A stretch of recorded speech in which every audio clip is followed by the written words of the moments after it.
मी आज तुमच्या माध्यमातून महिलांना पुन्हा सांगतो की यांच्यापैकी कोणाला वाटत असेल की आम्ही एलिजिबल आहोत आणि काही कारणाने आम्ही केवायसी करायचं राहून गेलो, अजूनही सरकारची तयारी आहे।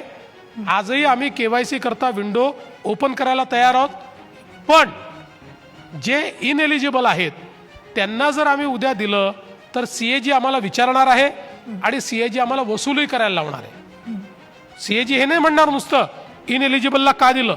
आता तर आम्ही ही भूमिका घेतली आहे की आजपर्यंत ज्यांना दिलं ते इनएलिजिबल, पुरुष सोडून, पुरुषांकडनं तर वसूलच करू, पण पुरुष सोडून ज्या महिला इनएलिजिबल असताना घेत होत्या त्यांना वन टाईम माफी देऊन त्यांच्याकडनं काही वसुली आम्ही करणार नाही। पण उद्याला हे जर आम्ही कायम ठेवलं म्हणजे केवायसी झाल्यानंतरही ज्या इनएलिजिबल निघाल्या त्यांना जर आम्ही देणं सुरू ठेवलं तर आम्हाला त्यांच्याकडनं वसुली करा असा सीएजीचा आदेश हा प्राप्त होईल। आणि त्यानंतर हे किती वाईट असेल की बहिणींना पैसे द्यायचे आणि मग त्यांच्याकडे जाऊन सांगायचं आता पैसे परत करा। आणि म्हणून